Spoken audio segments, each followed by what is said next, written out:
make me angry. You do not want me angry.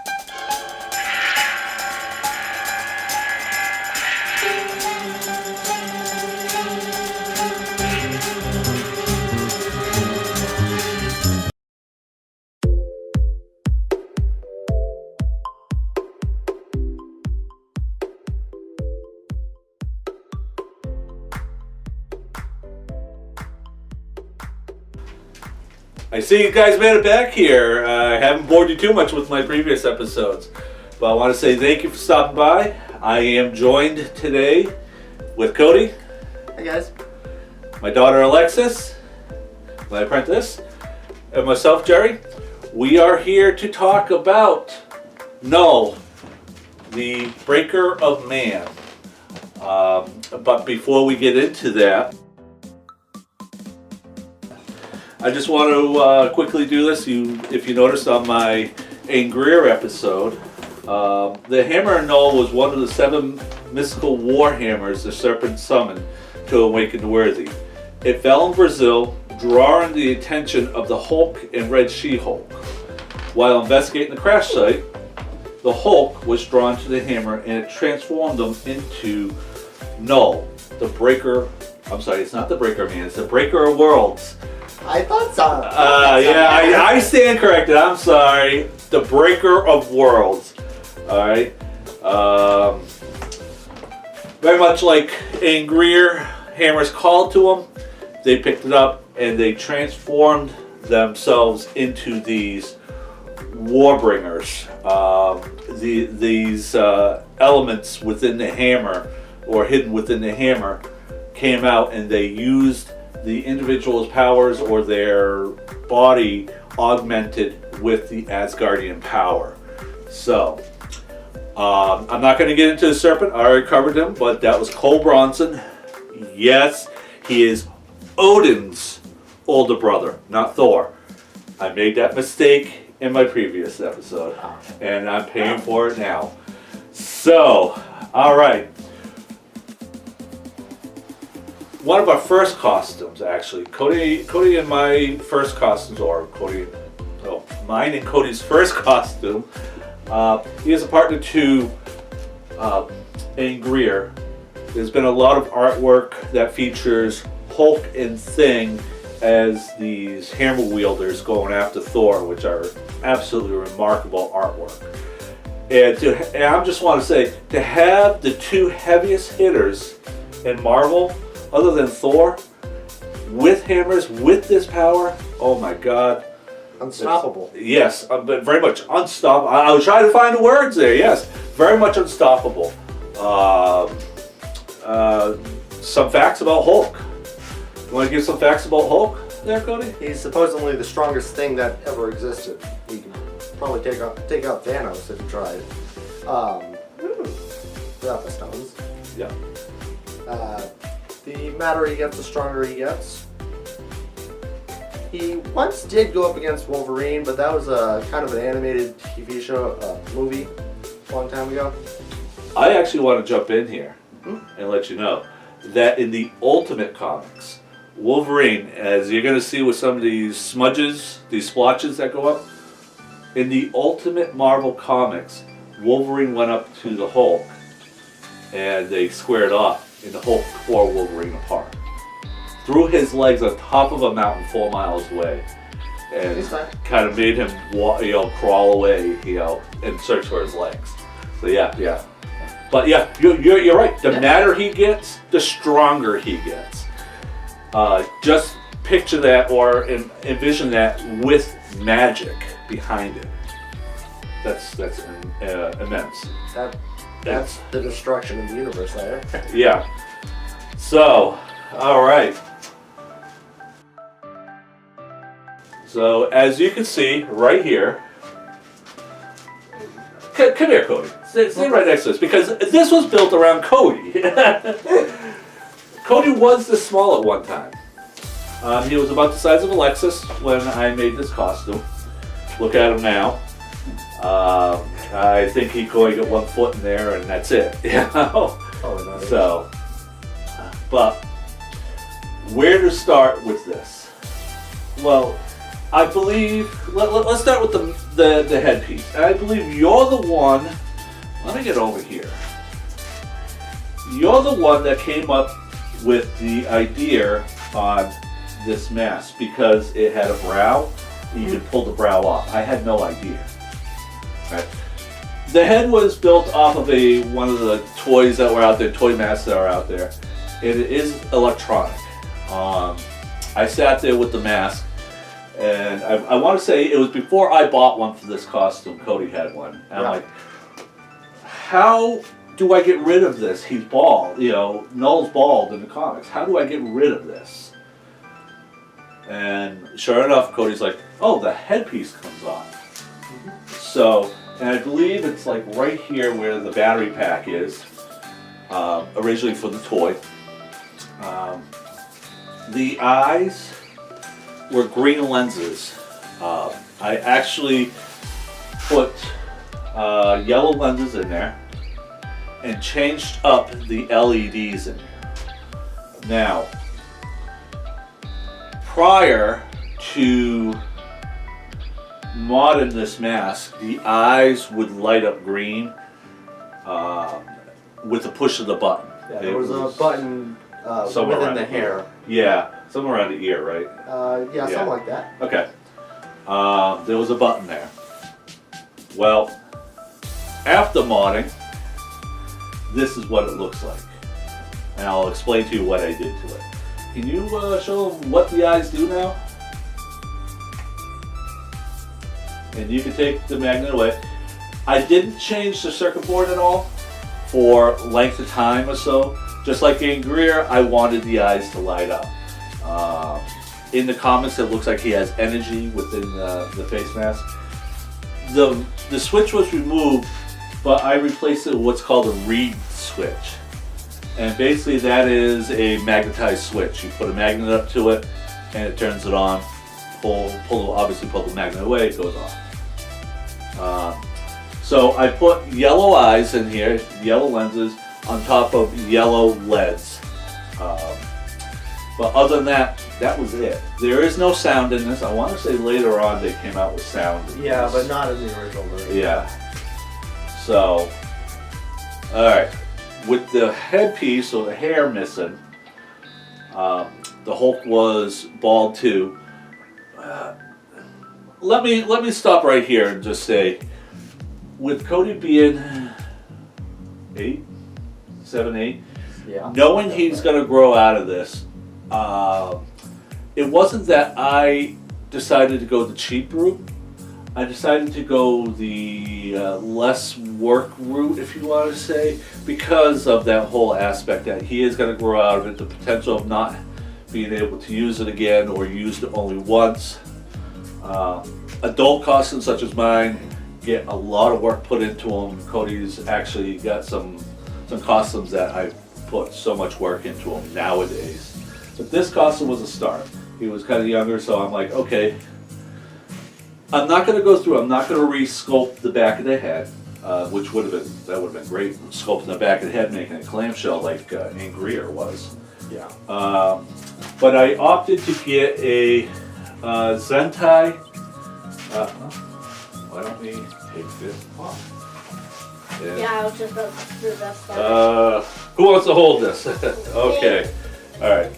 So, I went with a Zentai hood, which is a spandex material hood, and I glued around the sides to keep it in place. And then painted, or I put it on a head model, and painted the lines in there. I had to go through a few of the comic images to see exactly how these lines work on his head. Basically, these lines, they glowed with energy in the comics. So, but I can't really come up with a logical way on how to make this unless I invest like hundreds of dollars into this to get the EL wire. Yeah, they get EL tape, which you hook a battery to it and it just lights up, going right down. But inside, mind you, Cody does wear glasses. Yep. He really can't see without them. Okay, why don't you go up to the camera? And the reason why I say that is there's a lot of cushions in there. I wanted his glasses to fit comfortably. I wanted him to wear this mask comfortably. So I put a lot of cushion in there so that it's not pressed against the glasses, or pressing the glasses against his nose. So I think that did achieve what I wanted it to at the time. Okay, baby. Yeah.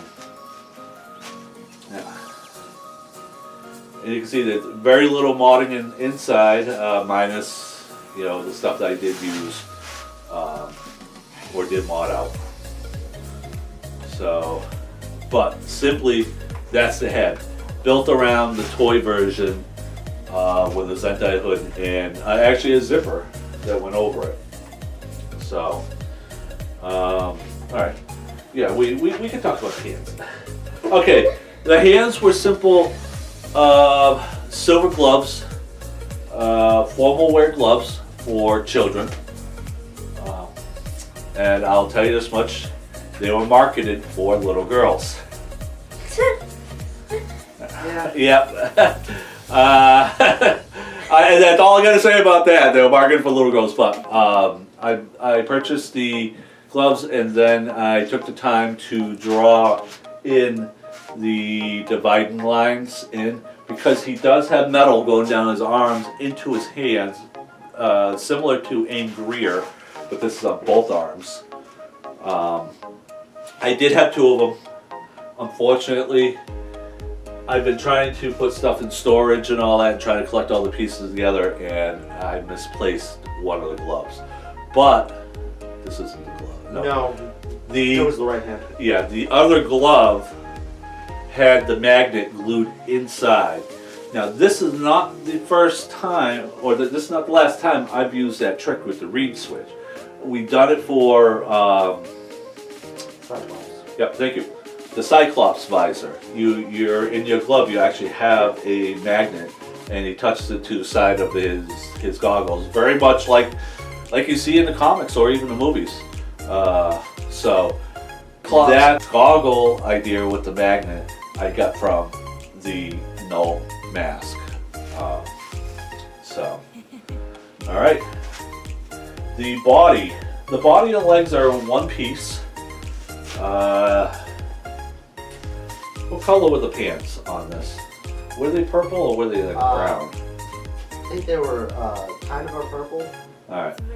I removed the pants. The legs had some green to it. The pants were purple, but they were tattered. Basically what this was, it was a Hulk costume. You buy off the shelf at Walmart at Halloween time. I think I actually got this one off of Amazon. So I get a start to it. With the costume, I removed the pants and I actually sewn together these pants. I'll get into that in a moment, but let me finish up with the upper body first. The chest, the hand-painted symbol on the chest. I didn't make any alterations to the back. It was just a Velcro back to it. The arms, I started tying low for this fabric. It's a metal-like fabric, and I don't know if you can see this.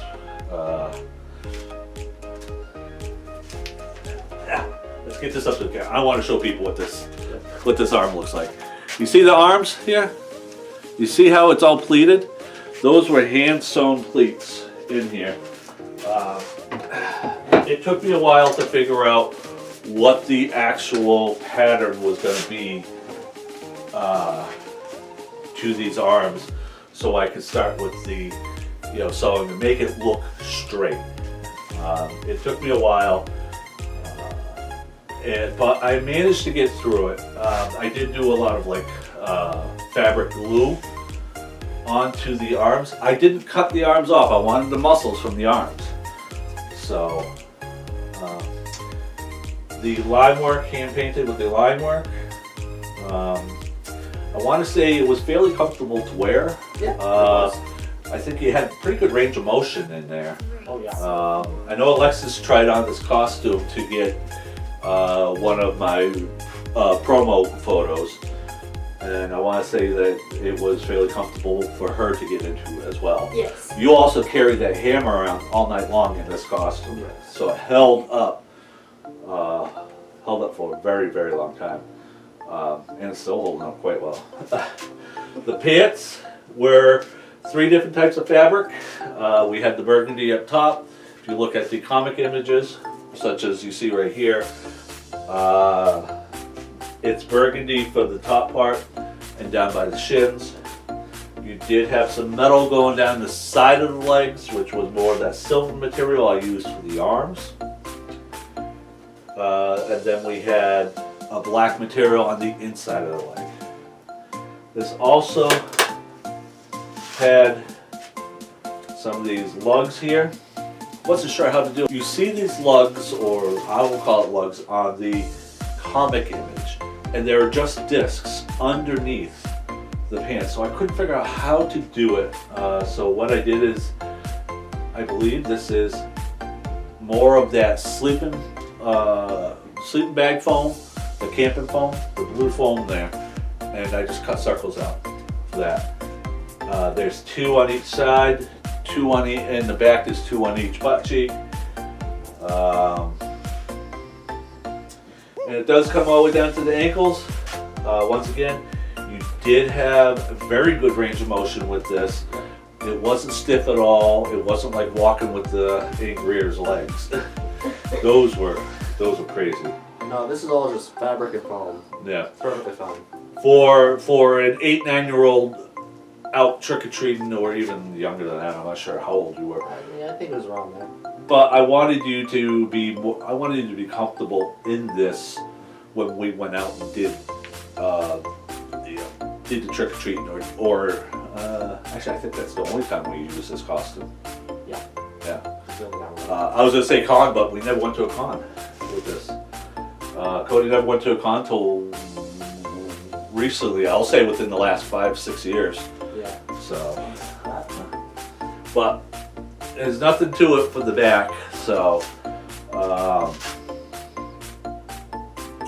once again, I wanted a comfortable costume, but I didn't want to sacrifice from the material, the hand-on material, such as the comic book image or so. But I think this is actually quite nice. Let's see.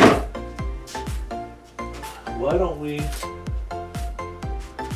play around real quick with this? Yes, this is like my child mannequin. It actually is Alexis's size. It's actually her size, so she it's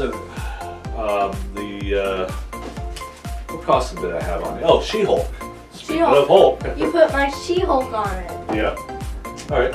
So let's put this over here for now. Which means you're gonna have to take off your slippers. Yes. So, and Cody will help me with this. Let's get you into one of the legs first. Okay. I got you. This is also a dance day for her, so.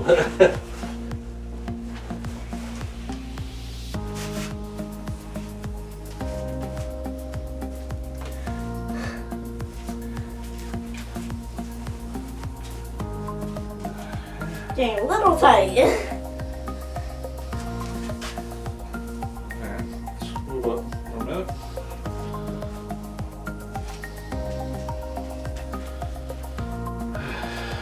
Yes, it's a little tight, but she still fits into it. And just kind of give us a movement. All right. Okay. Yeah, it's getting a little tight because you can't really get your hands above your head. So, all right. So,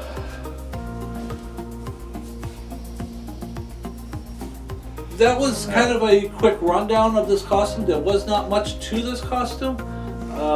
There was some work, you know, the sewing wise and all that on my side. Cody tries to help out as much as he can with the costumes. He's more of the, let's put it more of the idea man behind a lot of the stuff. So,